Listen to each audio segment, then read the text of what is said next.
And if I have to give any feedback, not that Dior has asked me for it, Mimi Rose, a big no-no for me. And the second fragrance from Francis Kurkdjian, and look at this. No, definitely not. It's going back.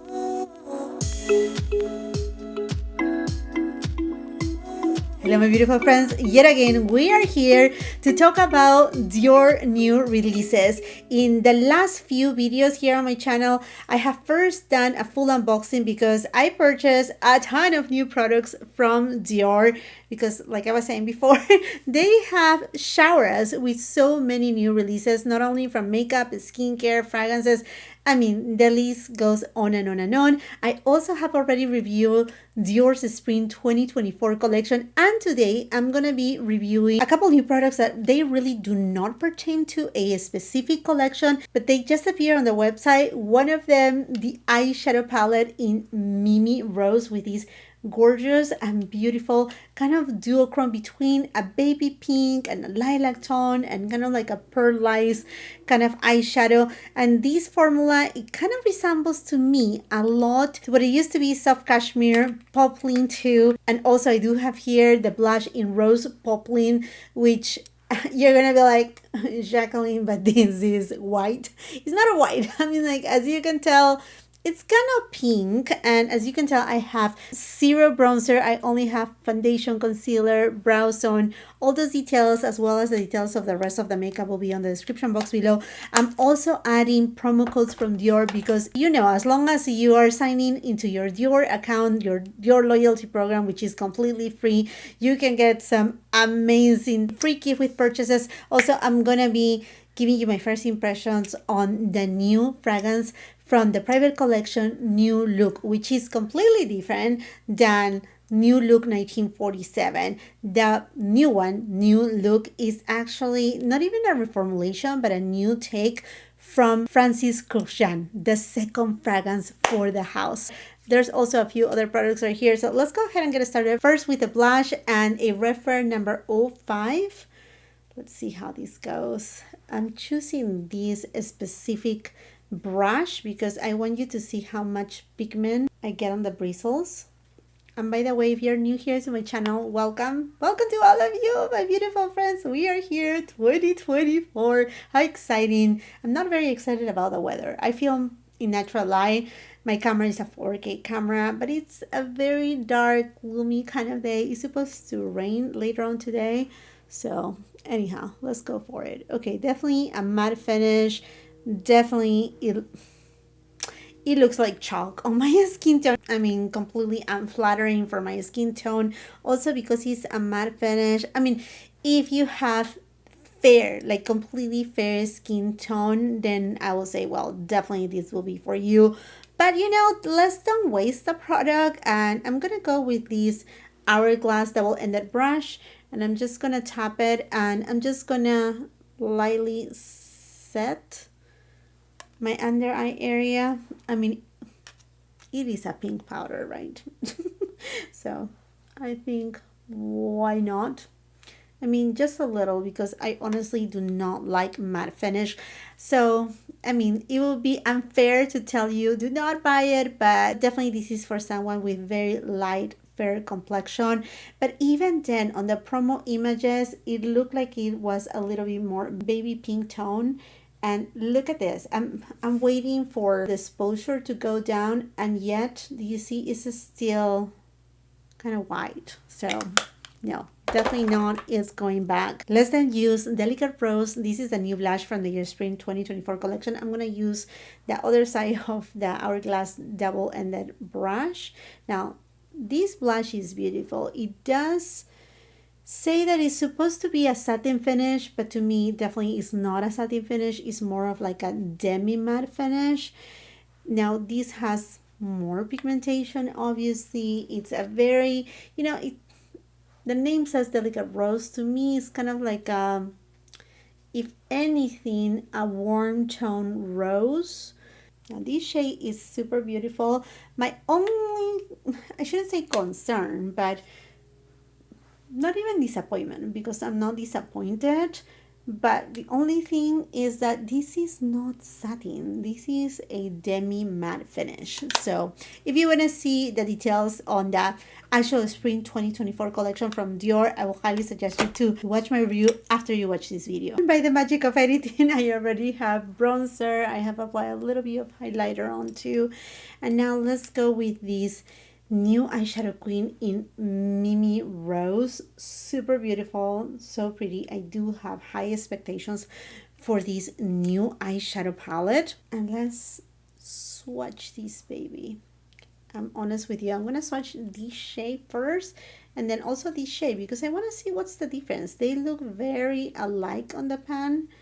Okay, the formulas are different. This one is more of a metallic finish, while this one is more of like a topper, where there's some sheerness to it and you just see not glitter, not even shimmer, but just like a scatter sparkles. We have seen a lot of this formulation in the new eyeshadow palettes from Dior and even other brands too. Okay, now this baby right here is what I'm excited for. Okay, this is so pretty. It's very unique. It's not like a super metallic kind of shade. It does have more of like a satin borderline metallic kind of finish. As you can see, it has baby blue, a little bit of a lilac undertone. It's a duochrome in the terms of Dior, if you know what I mean. And then we have here, this seems like a demi matte finish, borderline satin finish. It's more of like a beigey tone with a little gold undertone. And when I say gold, again, doesn't have any shimmer. Oh, this shade is so pretty, so icy, so wintertime. Okay, you see this one, when I'm swatching it, which is the one in the middle, it shows borderline metallic. And then the last shade is this beauty, which it actually has more of like an eggplant undertone, like a dusty kind of purple. Oh, this is so gorgeous. Here you have the swatches. I'm really quick into comparisons with Pink Organza. This is from the spring collection, and I have swatched them side by side. Here I have Mimi Rose and Pink Organza. Mimi Rose to me leans more lilac-y in tone. It has a little bit more of those plummy kind of tones, while Pink Organza, it remains pink. And the formulas too are very different. To me, Pink Organza is very muted, a little bit playing between demi matte, borderline satin. I mean, it's kind of like in the middle, not here, not there. While Mimi Rose is more like, boom, I'm here. BK Beauty 202 brush, and I'm going to go to this middle shade. And I'm going to take it above the crease with the same brush and this deepest shade. And I'm going to take it on the outer third and just diffuse it and take a little bit of whatever is remaining also on the crease. Sonia G Mini Booster, and I'm gonna go to that deepest shade. And this shade, I'm gonna take it on the outer V, and now I'm gonna just start to intensify the shade itself. It does have a little bit of kickback, but nothing that is translating as fallout because I'm tapping the excess. And it's building up really well too. Sonia G Worker Pro, and I'm gonna go to this metallic shade first.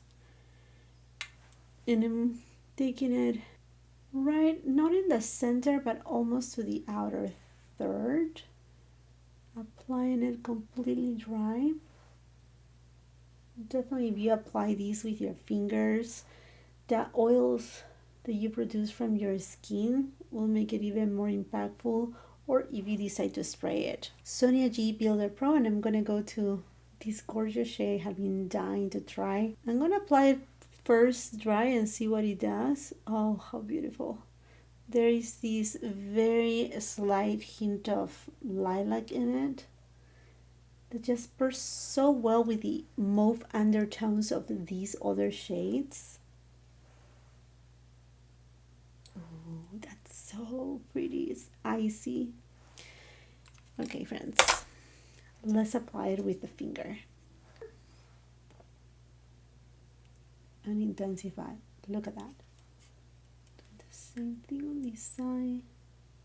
See, from one side it looks lilac, from another side lavender. If you look straight, it kind of looks a little bit bluish. It's very, very interesting. It's a very dynamic kind of shade. Now I'm gonna go with this shade, which is a little bit, like I said, more scattered, and I'm just gonna apply it right on the center of the eyelid to just create that halo effect, which is one of the tricks that I love to do. If you have followed me for any point in time, you know that I love this trick because I do have hooded eyelids, and this is a really good way that I can make them look a little bit bigger. Refer 02 brush, and we're gonna go to the middle shade, and I'm gonna take it on my lower lash line. Sonia G flat definer, and we're gonna go to the deepest shade, and I'm gonna apply it also on my lower lash line, but towards the outer third. I'm applying the same shade on my upper lash line. Refer 03 brush, and I'm gonna go to this shade, and I'm gonna apply it right on the inner corner and also on the brow bone. I have applied a little bit of mascara, eyeliner, and now I also purchased the Dior Addict Lip Maximizer in Shimmer Rose Gold. This is also a new shade. There's also a baby blue kind of shade that looks a lot of fun too, but this one is something that is right up my alley with a little bit of that pink gold hue. And I love the Lip Maximizers by Dior. Such a... oh, wow. Okay, this leans a little bit more coral. Shade that I will wear quite a bit. I like this a lot. I think I still need a little bit of lip liner. Also another formulation from Dior. This one is the shade 300 Nude Style.